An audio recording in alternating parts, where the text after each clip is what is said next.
হাজো উন্নয়ন খণ্ডৰ অন্তৰ্গত শহীদ নগানডেকা গাঁও পঞ্চায়তৰ এইবাৰ পঞ্চায়ত নিৰ্বাচনত ৬ নং ৱাৰ্ডৰ এগৰাকী সদস্য পদৰ প্ৰাৰ্থী ৰছিদা খাতুনৰ সপক্ষে আজি এনেদৰে ৰাজপথলৈ আবাল বৃদ্ধ বনিয়া কিশোৰ সকলো একেলগে ওলাই আহিছে প্ৰাৰ্থীগৰাকীক সমৰ্থন কৰি।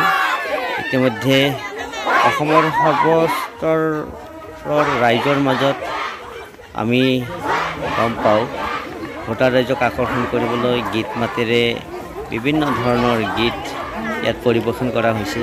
এটা সুন্দৰ গীত ৰছিদা খাতুনৰ কাৰণে ভিক্ষা মাগিবলৈ তথা দম্পলৈচনক ভোট দিবলৈ এটি গীত প্ৰস্তুত কৰা হৈছে। গীতটো সুন্দৰভাৱে বজাই এনেদৰে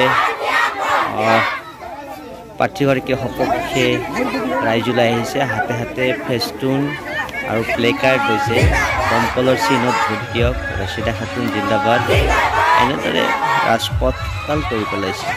আৰু ইতিমধ্যে সকলোৱে গম পাইছে যে এগৰাকী প্ৰাৰ্থীৰ বিজয় নিশ্চিত। আৰু আটাইতকৈ ডাঙৰ কথা হ'ল শহীদ নগানডেকা গাঁও পঞ্চায়তৰ এইবেলি যিগৰাকী আঞ্চলিক সদস্য পদৰ প্ৰাৰ্থী আছিলে তেখেতে বিনা প্ৰতিদ্বন্দ্বিতাৰে বিজয়ী হৈছে।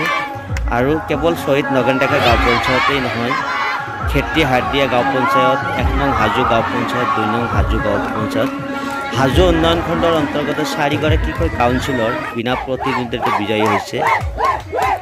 তাৰ লগতে ১ নং পঞ্চতীৰ্থ জিলা পৰিষদৰ যিগৰাকী সদস্য আছিল তাতেও বিৰোধীয়ে কোনো ধৰণৰ প্ৰাৰ্থীত্ব প্ৰক্ষেপ নকৰাত ১ নং হাজো পঞ্চতীৰ্থ জিলা পৰিষদৰ যিগৰাকী জিলা সদস্য তেখেতেও ভাৰতীয় জনতা পাৰ্টীৰ আছিল আৰু তেখেতৰ বিজয় সাব্যস্ত কৰিবলৈ সক্ষম হৈছে। এয়া হাজো সমষ্টিৰ বাবে এক ইতিহাস। অতীত যিমানবোৰ নিৰ্বাচন আমি চাইছোঁ পঞ্চায়ত নিৰ্বাচন তাতে এনেধৰণৰ বিৰল ঘটনা কেতিয়াও হোৱা নাছিলে।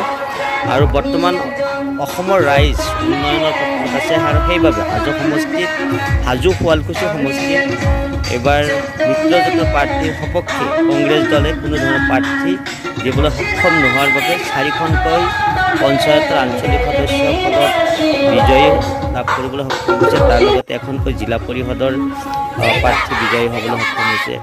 আৰু ৩ নং পঞ্চতীৰ্থ জিলা পৰিষদৰ যিগৰাকী কংগ্ৰেছ দলৰ প্ৰাৰ্থী আছিলে তেখেতে মনোনয়ন পত্ৰ উঠাই লৈছে। ইয়াতকৈ আৰু দুৰ্ভাগ্যজনক কথা কি হ'ব পাৰে। গতিকে বিৰোধী একেবাৰে ধূলিসাৎ হৈ গৈছে হাজো। আৰু হাজোত কেৱল উন্নয়নৰ লগত মানুহ আছে। গতিকে কোনো ধৰণৰ কংগ্ৰেছৰ যি প্ৰলোভিত ৰাজনীতি তাৰ লগত নাই। এয়া প্ৰমাণ কৰিলে আজি ৰাজপথলৈ এনেদৰে মানুহ ওলাই আহিছে মিত্ৰজোঁটৰ সপক্ষে সদায় ভোটদান কৰিবলৈ আগবাঢ়ি আহিছে। আৰু আমিও অনুৰোধ জনাম অসমৰ যি পঞ্চায়তত ভাৰতীয় জনতা পাৰ্টী, অসম গণ পৰিষদ আৰু UPPৰ মিত্ৰজোঁটৰ প্ৰাৰ্থী আছে আপোনালোকে আগবাঢ়ি আহক, আটাইকে বিপুল ভোটত বিজয়ী কৰে।